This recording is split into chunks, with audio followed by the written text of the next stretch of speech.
பாபா ஓர் கருணாலயம், பாதம்தான் கமலாலயம். பாபா ஓர் கருணாலயம், பாதம்தான் கமலாலயம். சாயப்பா உறவுகள் அனைவருக்கும் வணக்கம். சாயப்பா மேல் நம்பிக்கை வைத்து அவரை நினைத்துக் கொண்டிருக்கும் உங்கள் அனைவரின் வேண்டுதலையும் சாயப்பா நிறைவேற்றுவார். நல்லதையே நினைப்போம், நல்லதே நடக்கும். என்றும் சாயப்பாவின் அருள் உங்களுக்கு இருக்கும். நம் மனதிற்கு இதமான சாயப்பாவின் இன்றைய அருள்மொழியை கேட்போமா? அன்பு குழந்தையே, தர்மத்தின்படி தூய வாழ்க்கை நடத்துவதால் தான் இப்படி துயரங்களை சந்திக்கிறேன் என்று நினைக்காதே. நேர்மையாக வாழும்போது சில இன்னல்கள் வரத்தான் செய்யும். அதற்காக வழிநெறி தவறி வாழ்க்கையை நடத்துவது உன் அழிவை நீயே தேடிக்கொள்வதற்கு சமம். உன்னுள் இருக்கும் கவலைகளை பிறரிடம் சொல்லாதே. ஏனென்றால் சிலருக்கு எப்போதும் நீ கஷ்டப்பட்டு கொண்டே இருக்க வேண்டும் என்று உனக்கு கேடு நினைப்பவர்களிடமே போய் நீ உன் கவலைகளுக்கு ஆறுதல் தேடுகிறாய். அப்பேற்பட்டவர்களோ உனக்கு முன்பாக உதடுகளில் வருத்தம் தெரிவித்து மனதளவில் நீ படும் துயரங்களை கண்டு மகிழ்கிறார்கள். உன்னை எப்படி குழப்பம் செய்து அதை அதிகப்படுத்தலாம் என்று யோசிக்கிறார்கள்.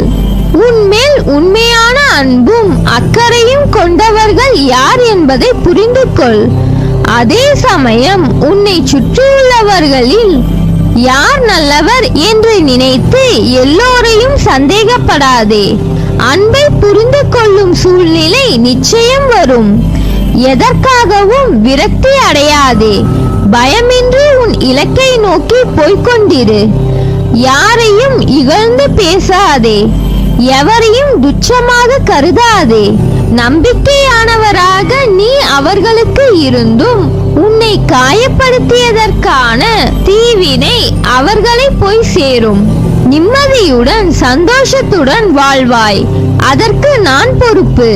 உனக்கு எல்லா சூழ்நிலைகளிலும் நான் துணை நிற்பேன். நான் உனக்கு துணை நின்று உண்மையை எடுத்துரைப்பேன். என் மேல் நீ கொண்ட நம்பிக்கையும் பொறுமையும் உன்னை எப்போதும் காவலாய் காக்கும். என் வார்த்தைகள் மீது நம்பிக்கை வைத்து செயல்படு. நீ எல்லா செல்வ வளங்களையும் பெற்று நிம்மதியான வாழ்க்கையை கூடிய விரைவில் வாழ்வாய். கவலைப்படாதே, நான் இருக்கிறேன் உன்னோடு என்றும் என்றென்றும். வானளவில் உள்ள ஆழம்தான் இந்த உலகம். அதில் மேகங்கள் போலத்தான் வாழ்க்கையும். அதில் வாழ்க்கை நெறிகளுடன் கூடிய வாழ்க்கையை பார்த்து வாழ்பவர்கள் மிக குறைவு. என் பிள்ளைகளுக்கு முதலில் நான் பயிற்றுவிப்பது ஒழுக்கமும் நேர்மையுமான நெறிகள்தான். அதில்தான் நீ உள்ளாய். பயிற்சி நடக்கும் போது சில போராட்டங்கள் குழப்பத்தால் நிகழும்.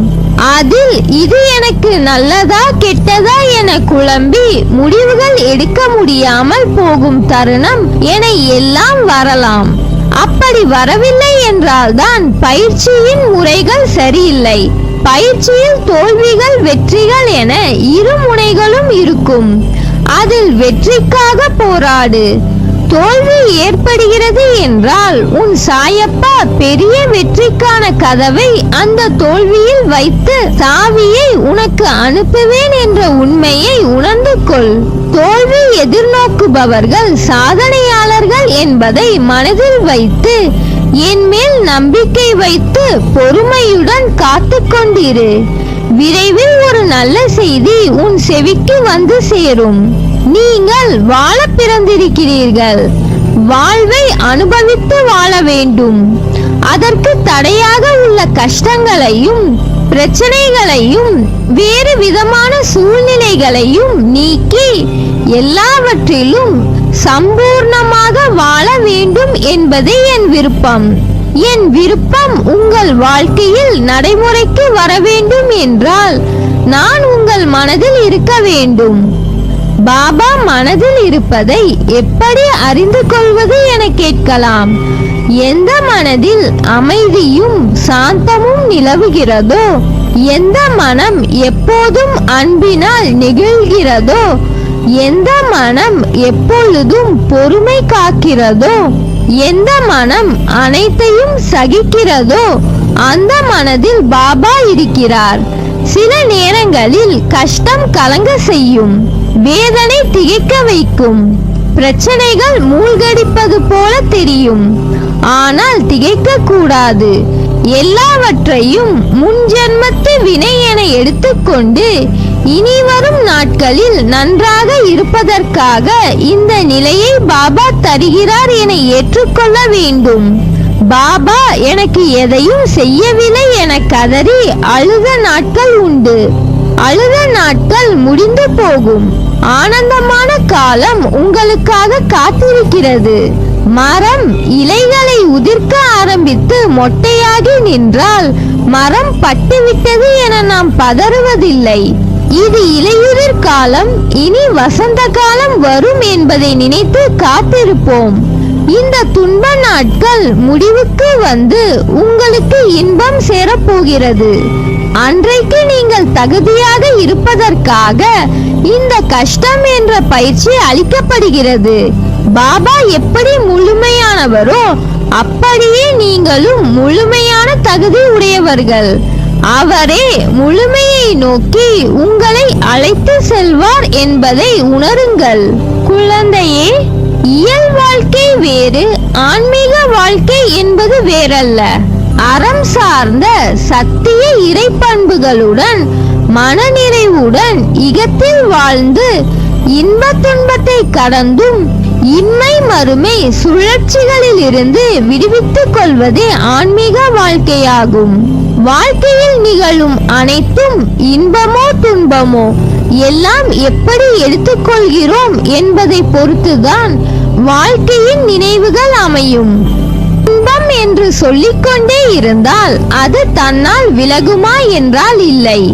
அதனை அனுபவித்து அதை எதிர்நோக்கி கடந்து வந்துதான் ஆக வேண்டும். எல்லாம் நீ எடுக்கின்ற மனப்பக்குவத்தில் தான் அமைந்துள்ளது. உன் இன்பமும் துன்பமும் அடிபட்டால் வலிக்கும் என்று தெரியும். அடிபட்டவுடன் நீ அழுகிறாய். உன் மனதில் வலிக்கின்றது என்ற உணர்வு தோன்றியதும் உன் கண் கலங்கும் அல்லவா?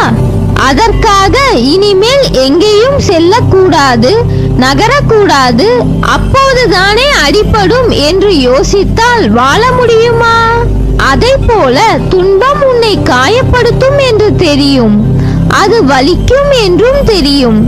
அதை தைரியத்துடன் ஒரு முறை இருமுறை நிமிர்ந்து பார். அது உன்னை என்ன செய்கிறது என்று. எதற்கும் மனம் தளராதே. உன்னால் முடியும் என்றே போராடு. துணிந்து நில். பல வெற்றி கனிகளை பறிப்பாய். நல்லதே நடக்கும்.